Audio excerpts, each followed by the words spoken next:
Hey guys, welcome back to another episode of The Grapevine. Today we have Christine. I'm Sarah. Mary. And Susie. And we're going to touch on some topics that may be very familiar to all of you guys watching. So, first and foremost, reality TV. What are your thoughts on that, guys?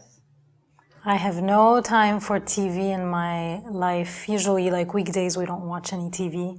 By the time I get home from work, we just eat dinner real quick. We finish up homework, and then we start getting ready for bed. So I don't have much time for that. Hey, no worries. Yeah. How But about you? what you're going through is reality. Yeah. Taking care of kids Yeah. and feeding each other. And Yeah. Me, well, I'm the only one on the panel who doesn't have any kids yet, so we do have a little bit of time to watch TV, but we are planning soon. Yeah, I don't think they should call it reality TV, if you guys know what I mean. Some shows out there put some image of a way that you're supposed to fall in love or how you're supposed to spend your money, and it's putting a false image to the young ones of what they expect out of life. So I agree, definitely. And you're probably talking about The Bachelor, which Yeah. is like That's the one one that's been example. around for a long time. And yeah, I know I started watching it. I stopped watching it because I really did enjoy it. But I know that is definitely, I only enjoy it to make fun of it. But I think people who are watching it now, if they're young and they didn't see it from the beginning, then they're thinking that that's the right way or that's the way to fall in love. This competition, and I don't think that's really healthy for them. But I did stop watching it because it It's got a ridiculous. little too much. Yeah, it was a little too much. the competition and the places, not every day is going to be a honeymoon resort. Right. Not every day is going to be a honeymoon, but Well, I think that's the whole. If real reality was on TV, nobody would watch it. Like, who wants to That's watch? true.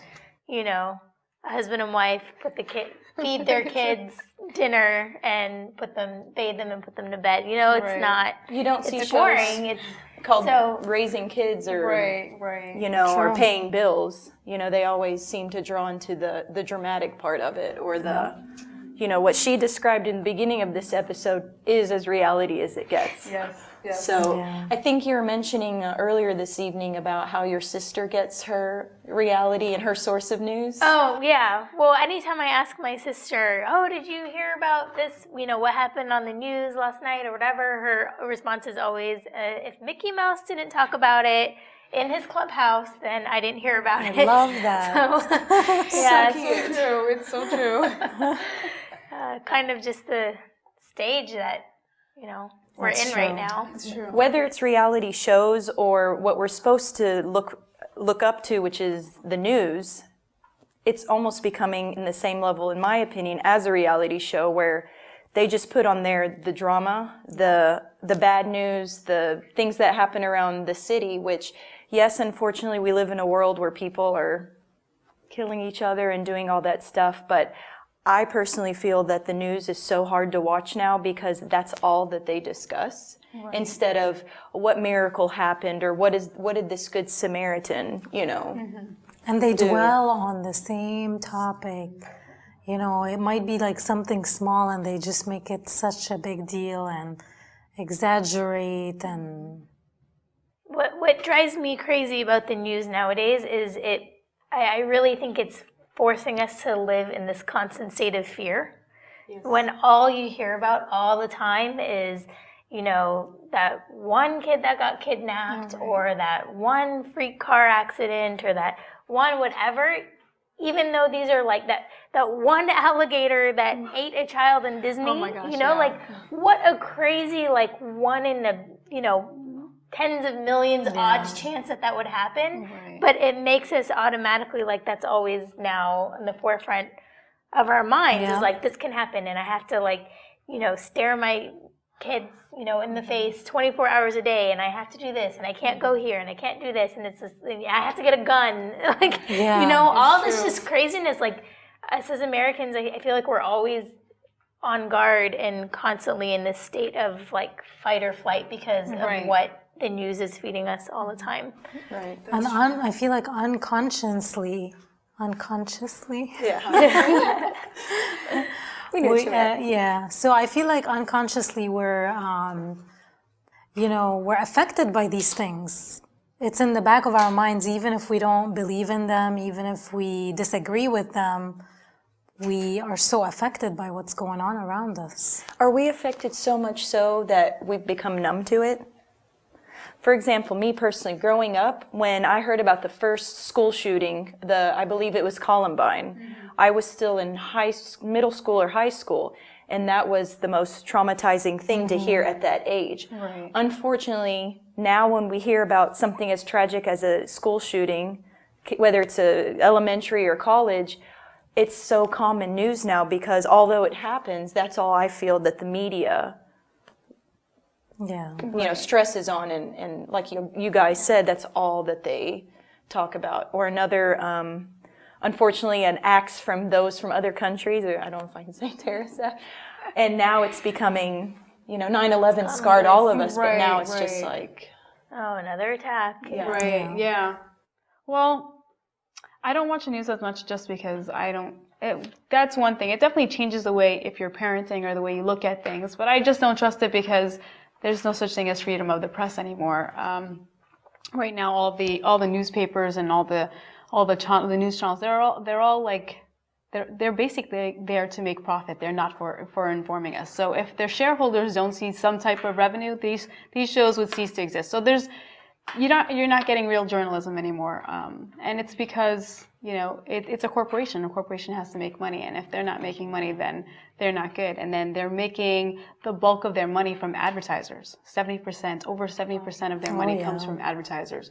So if you've got these big companies that are paying for the advertising, you can't really kick and talk about these companies who are probably corrupt. A lot of them are corrupt or crooked, and say, well, this company did this and this company did that, and there's oil dropped in the ocean here, and they were like, whatever. They can't, because it pays their check. So True. They have to make it very interesting. Right. And then you've got Rupert Murdoch, who's the new CEO for Fox News. And he owns, 175 newspapers and 123 TV channels in the U.S. alone. So we're looking at his worldview.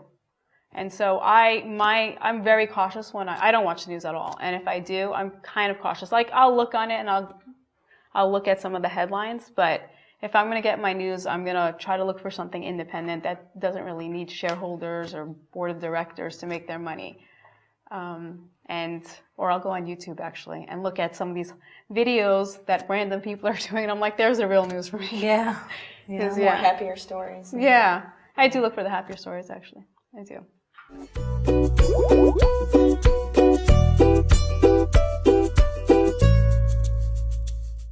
I was wondering if you watch reality TV at all. Some. I love reality TV. That's pretty much all I watch. No, I do not. I don't usually know. I do. I'm ashamed to say, but I do. No, not really. Because it's all just fake. Yeah. What shows do you watch, if any? Well, I've seen The Bachelor. That's one. Like The Survivor. Just here and there, just a little bit. I love the drama. Yes, I don't care if it's scripted. I love it. Cooking reality shows, typically. There's nothing specific I stick to. I just watch whatever. Do you watch The Bachelor? No. The Kardashians? I love the Kardashians. Is it still on? It's still on. What about Survivor? I think they have a lot of influence in that show. I'm not gonna say it's like totally real, but yeah. How long have you been watching The Bachelor and Survivor? I've caught a few episodes like the last couple years, not a whole lot, just a few episodes here and there. Yeah. I almost never watch regular TV. Okay. How real do you think those shows are? Not real at all. I think it's scripted. Yeah. I definitely think it's... People seem more scripted and like intentionally fake on those shows. Do you think other kids think it's really real, especially Bachelor? Do you think that it's like a good thing for them to watch and think that this is the way people should fall in love, or is it something that you watch for just for fun? I think some people might fall into it and think that life can be that way, but I don't think it really is. It definitely is not. I really do think it will be giving them the wrong messages, and they do a lot of cursing, a lot of fighting, which I never want my kids to go to school and do. So I try to keep them away from the TV when the reality shows are on. They're in bed by then. What makes you watch them? I just been through a lot in the last couple months, so it's just nice to know other people are going through stuff, whether it's real or not. I think it's funny sometimes the way that they act, like in a very over-the-top way. It turns me off when they seem like they're intentionally being rude or mean to people because it makes people laugh. Right.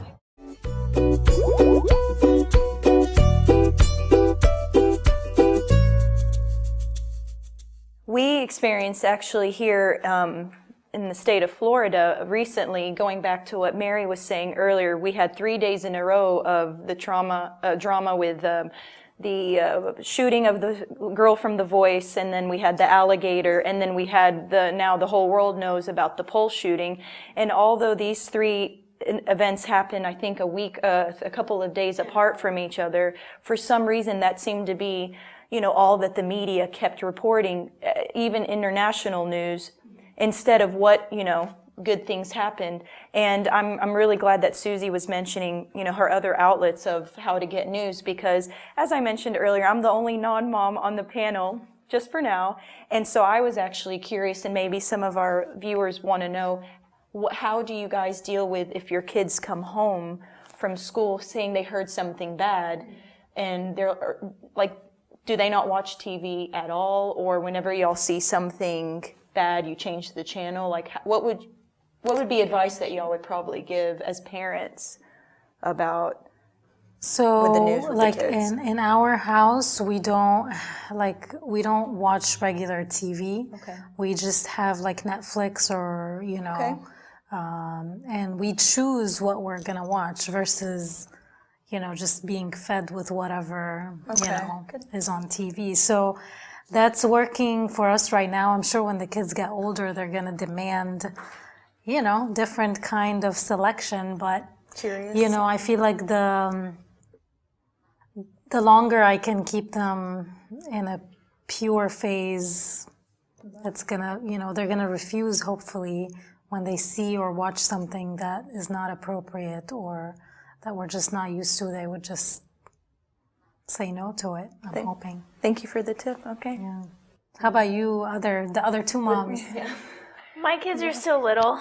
Yeah. We watch a little bit of news, but actually I get my news from the radio. Like my station, my radio in the car is like permanently set to NPR. Yeah. So that's where I get, and my kids are in the back with their headphones watching like Jesus movies. Yeah.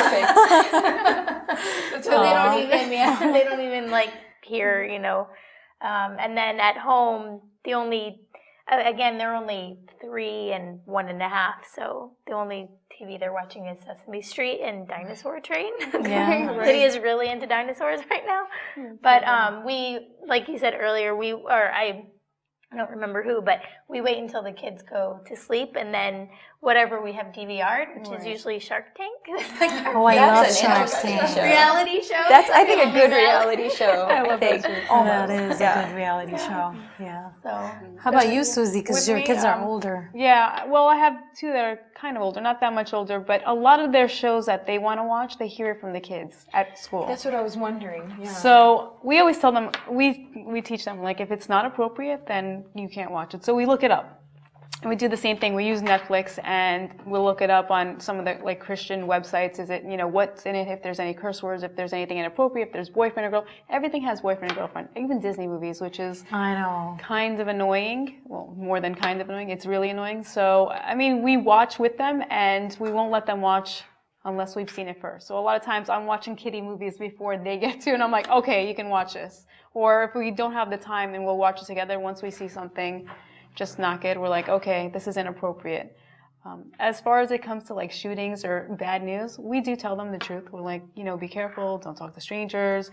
If you see anyone coming into the school, hide under your desk or go behind the teacher, go in a closet or something, because it is a concern. There's always some random person, especially the Sandy Hook one against like just first graders and kindergartens. I mean, they don't know what's going on. They're not going to hide. They're not expecting that. No. They don't. At that age, they probably learned like what we learned at that age: stop, drop, and roll for fire drill. Right. Not anymore. They're doing I major taught stuff now. elementary school. Yeah, I taught that. Sandy Hook was 3 years ago. I was pregnant with Lydia at the time, and we had lockdown drills, and the kids knew: get away from the door, get away from the windows, turn off the lights, make sure that like you are not in line of sight of the door. Like they all, and they were 9. I taught 4th grade, and it was all the way down to kindergarten. Like if there were bathrooms inside the classrooms, the kids know you go. No, when this sound comes on, you go inside the bathroom. Wow. So yeah, completely different from the stop drop rule that we had when we all were learned growing as up. kids. But,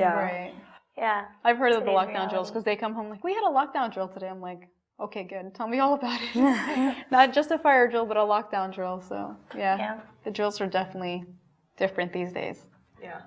Now, earlier we were talking about reality shows, and we were kind of talking about the negative of reality shows. We want to just quickly touch base on some of the positive in reality shows. Me personally, again, all of this is like National Geographic channels and those kind of shows that, to me, the educated shows or the informative shows are the good kind of reality. Shark Tank. How many guys here watch Shark Tank? I just started watching it. For those that don't know what Shark Tank is, it's if you have an idea or a product that, an invention or an idea of any sort or a new business that you're trying to promote, you go on this show that has 4 or 5 million and billion-dollar investors, and you pitch their idea to them, and they decide whether they want to invest in your company or not. So yeah, we're really into the show and have a lot of Shark Tank products in our house and car. It's very inspiring. It makes you want to look back and like, what if what I did then could have been on this show? I know. I watched them like, I thought of that before. You know that the most successful item, some of you may be using this as we speak, the most successful item on the Shark Tank is that sponge. Yep. That's the smiley face Scrub sponge. Daddy. Scrub Daddy. I haven't seen that. I didn't see that episode. Something so simple as a sponge. I didn't watch that episode. Yeah. Cool. You'll find it. It'll say the most successful one. Nice. All right, guys, when we come back, we'll be discussing Where is God When It Hurts? Stay tuned. You'll be really interested in this. Thanks.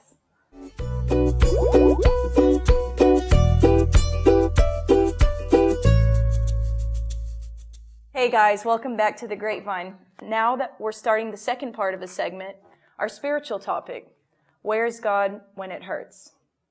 So, I'll start. All of us have gone through ups and downs. Some of us, when we go through the lowest of low points, most of us gravitate more to praying. God, please help me with this. Please heal this. Please answer this. And sometimes we feel that God is not there when it hurts, and sometimes we see it the most. Do you guys feel that people gravitate more to praying only when they're hurting, just because they want to see where's God? Or do you feel that, I don't know what I'm trying to say. Like, do y'all feel that some people feel that when they're hurting, that they don't feel like God is in the picture? Like that their prayers are unanswered is what I was trying to get I think it depends on their spirituality, like how deep they are in it, or at the moment, or at this period in their life. If they're constantly going to church and they're really benefiting from church and the liturgy, and they see God in their life, then when they're hitting that low point, I think that they know that God's with them, but they're not feeling that answer right away. Or they're thinking like, okay, God, maybe you're answering, but I'm not feeling it. Or you're there, but you're not helping me the way I want. But then if they're not very spiritual, and this is when it can go down to, maybe they'll be suicidal, or they just feel like, okay, it's God's fault that this is happening, or, they're hurting and God's not there. So I guess it depends on the level of spirituality. I feel like this goes back to what we talked about a couple of weeks ago about God's will. Mm-hmm. And I feel like if you trust in God's will, no matter how much you're going through or how bad your situation is, you can trust that God will take care of you and will get you out of it. So you just need to have some trust in God no matter what. And you know what? You're completely correct. And I'll actually give an example of something that really happened to me. A couple of years ago, there was a position open at work where there were a couple of team manager positions open. There may be 4 available spots. I interviewed for it. I thought I was qualified. Well, I ended up not getting the job. It went to somebody else who we were pretty much the same education, same experience at this company, but it went to this gentleman and it didn't go to me. And of course, at the time, I was a little bummed. It's one of those you feel like somebody had something that you didn't have. It's normal human nature. So of course, it took me a while. What ended up happening about a year later is I ended up leaving the job for other reasons. They let some of us go, and I got a better job. And that management position, they actually ended up laying off those managers. Oh. So at the time, I was frustrated, feeling like I didn't fulfill. But then God's will, He knew that He had a plan down the road, like, you know what, this isn't going to be around long. I have something better for you.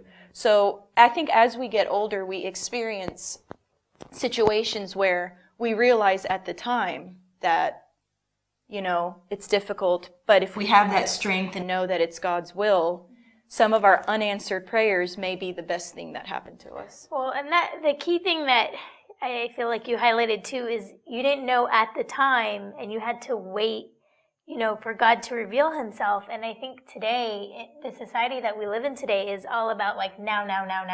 Like there's no such thing as waiting anymore. If it's not there at the touch of a button, then you're waiting too long. You need to get a new phone. Yeah. So, and sometimes we, treat God like the same way we treat our phone. Like, okay, I prayed, and I'm still hurt. So what's going on? I'm on a schedule here, God. Come on. Get to it. Right. So we need to, remind ourselves that just because we don't see, that light at the end of the tunnel now, it's there, it's coming, and just, we need to put ourselves in God's hands again. Yeah. Yeah. And growing up in Sunday school and stuff, they used to always drill in us that unanswered prayers is an answer of its own. That's God's answer, basically telling you, no, this is not good for you. So I think we need to keep that in mind. It's hard when you're going through something, but we also need to teach that to our kids that, if you pray about something and you don't get it, that's God's sign for you that it's not for you.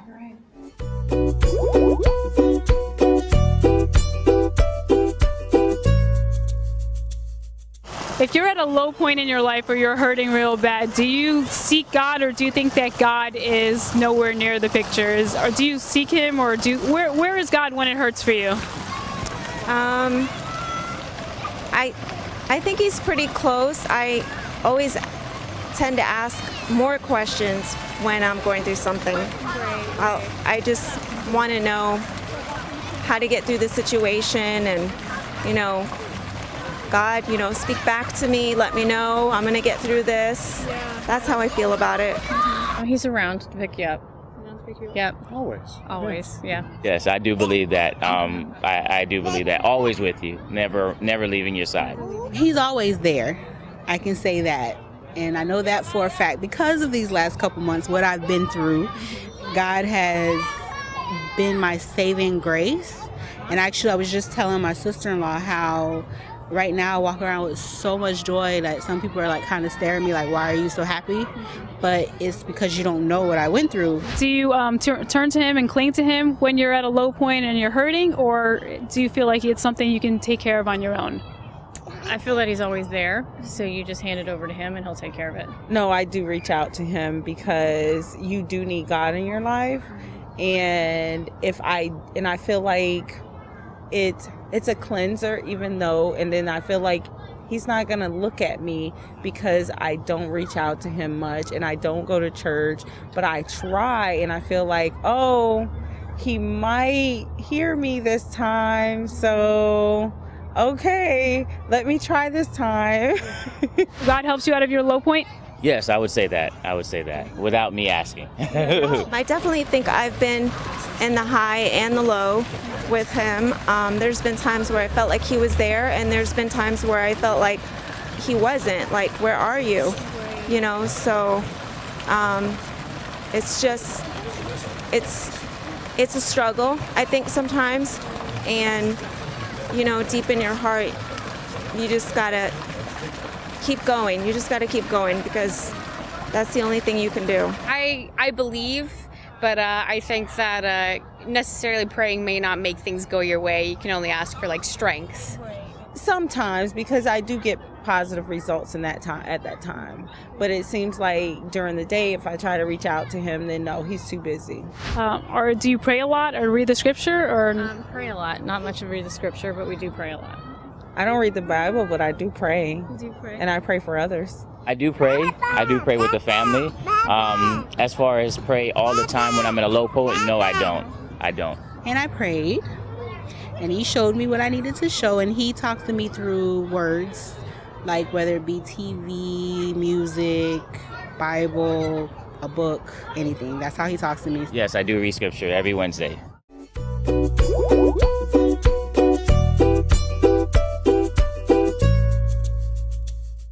May not see it as fast as like I had a year and to realize. Some of us, there's still some things that I'm going through now, like we probably all are, that I'm still wondering, you know, what was God's will behind the fallout with this friend or this situation or that situation with the church, with work, with whatever.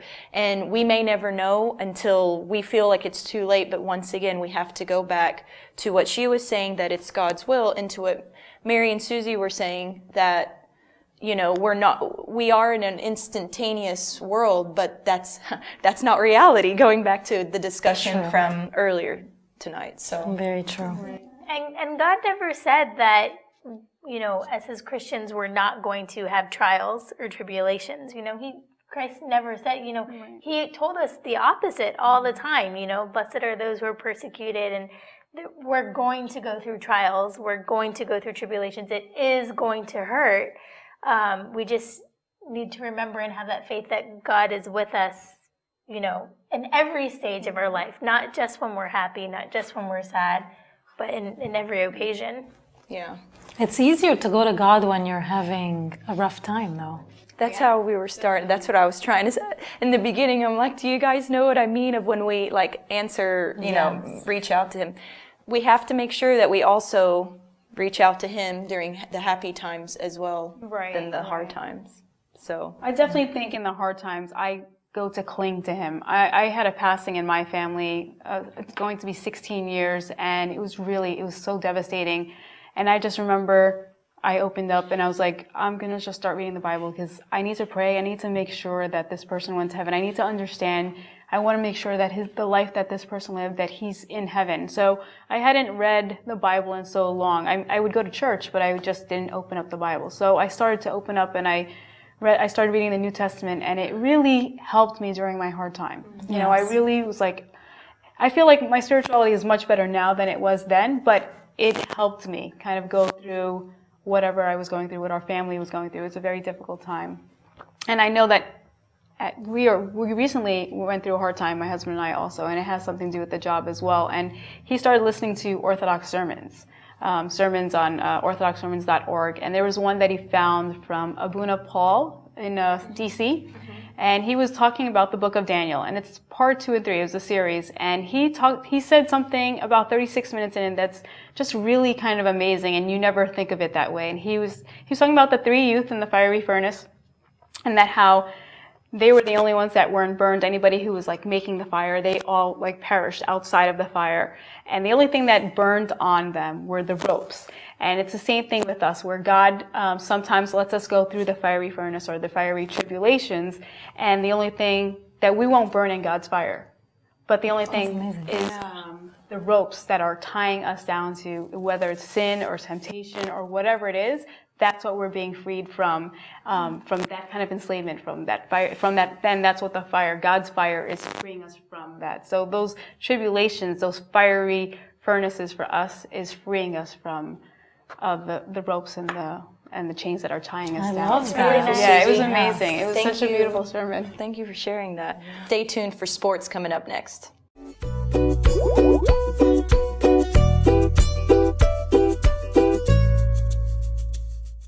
Hello, and thank you, and tell everyone back at the studio I said hi. Today we are so happy and so delighted with the guest of the day, Mr. Tony Gowney, a sports fanatic. And again, we have Mr. Mina Hakim, also kind of a sports fanatic, something like that. Thank you, George. Thank you. So what's been going on? Like, we've been seeing the craziest things happening in the NBA, soccer. So what's going on? Like, what are you guys seeing in the NBA going on so far? Well, actually, in the NBA this past weekend, Sunday, we had a couple of great games going on. We had the Bulls facing off with the Lakers. Yeah, that was a great game. Yeah, unfortunately, though, you guys saw the Bulls came out with the win just by a couple points, not too far. What you guys think about that game? I think it was, down to the wire. Yeah. Both teams were playing well. Both teams were playing hard. But unfortunately, Bulls came up with the win. I wanted the Lakers to win, so. But Jimmy Butler, did you see Jimmy Butler? He did have a great game. Yeah, 40 points. Yep. 40 points, career high. Yeah. Yeah. And Isaiah Cannon. Not much to know about him, but he had a career high 17 points. Young guy out there, But I mean, the Lakers are putting a statement. Everybody thought they would be bad because of their loss of Kobe Bryant, one of the greatest players to ever play the game. But as of now, I think they're doing pretty well. They're about 500 or over, I think. They're picking up the season. I mean, they're trying to get in the rhythm, and they're looking forward to making the playoffs. Young legs, trying to do something young with bloods. the season, but young guys out there. Williams, he had also a great game of 25 points for the Lakers, but it's just a team effort, I guess. Like you can say, he's their veteran off the bench. Yeah. Most of them are all rookies. He's the veteran out there taking control of the game, slowing the game down. He's been having great stats, about 20 plus in the past couple games. Let me take you to last night's game. Okay, Clippers versus Raptors. It was a pretty close game. Clippers got the win, of course. That's my team. Chris Paul and Blake Griffin combined for 52 points. Wow, that's crazy. Yeah. Chris Paul with 12 assists. I mean, they're really killing the season. Best in the West, best in the NBA. Yeah, so far. What do you guys think? I mean, so far. We can't say best in the NBA till the end of the season. Well, current best. Like I said last week on with my other guest, Krolos Hakim, that was here with us last week. I was telling you guys, the Clippers, it just took some time for the team chemistry, to work, mesh together. It takes time. It just takes time. Yeah. But they're doing pretty well, and we had another game that same day last night, Monday night, with the Warriors and Pacers. Warriors blowing them out by over 35 plus. It was a great game. That was a good game to watch, but a bad game to watch for the Pacers fans. Yeah, their MVP, Steph Curry, led the team with Klay Thompson and, of course, their new addition, Kevin Durant. Oh, man. That's huge. I'm really liking the way they play. They're starting to mesh a little bit, and they're starting to get in the rhythm. Taking a lot of shots. They're, definitely sharing the ball. They're blowing teams out of water, though. Yeah. 120 to 83. It's great. Like I don't know. We haven't seen a game like that in a while. Yeah. On the road too. Right? On the road. Exactly. We also had the Magic on the road, our home team over here in Orlando. Yeah. The Magic versus the Bucks came up just short by a couple free throws at the end. Couldn't hold on to the win, but they'll be back in action at home versus the Suns this Wednesday. I think the Suns game will be definitely another upset. They'll get their streak back. They're gonna get their They're going to get their chemistry back and the rhythm back and all that. And it's all just going to be fine down the road. And also on Monday night, the Celtics came back from about 14 down, I believe. Came down to win it by 6. With their all-star leader, Isaiah Thomas, and you got Al Horford, the new addition to the team. I think he's a great addition to that team. Yeah, exactly. Coming back from an injury. Isaiah Thomas with 29 points. I don't know. I haven't seen a game like that for him in a while. Yep. They have been having their drops, a lot of losses, but hey, they're picking it up again.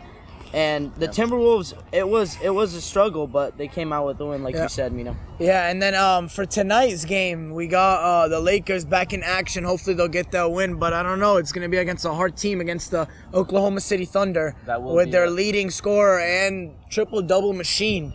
Russell Westbrook. Yeah, Yep. he's And one of the their greatest to play the former game. teammate, the former Orlando Magic teammate, Victor Oladipo, Yep. is a great addition to that team. Of course, we miss him here in the course. city of Orlando, but what can we do? He's But what moving do you on to think? bigger Like, and better things, I think huh? that was a big draw for us. The Magic, but we did get a better, a great defensive player Ibaka's of also Serge great. Ibaka. Yeah, but- he's great, but we also need Victor out there. Like, he was running the floor, you know? Yeah. Well, also the owner Our for defense Orlando was Magic slacking. doesn't really know what he's doing, but Again, you know, what are we gonna do? Maybe one day we'll have Tony Gagne in that position, though. I guess we'll have to wait and see. We'll have to wait and see for that One one. day. I mean, have you guys been keeping up with the Spanish Premier League though? We did see a couple games. Tell us about how Barcelona did. Barcelona, I can't say. You know how much I love with Barcelona. Yeah. But what did you see that Celtic game? Yeah. The 7-0. Oh yeah. Oh my gosh. I was just goal left and right. You blink Hat your trick for eye. Messi. Hat trick for Messi. I mean, it's it's a another normal one in the day for books. him. Yeah. It's another one in the books. Another one in the charts. Yeah. Nothing new for him, huh? But he did get sick after that game. He was a little under the weather, but he will be back again Yeah. to play them again tomorrow. Yep. Honestly, I don't even think they need him. I mean, But- they don't, but they got Suarez, Neymar, but hey, it's nice to have him out there. We Gets love us to a watch good him little play. practice run. exactly. We love to watch him play. So To stay warm, right? Yep. Thank you guys, and we'll see you guys next week. Thank you. thank you guys.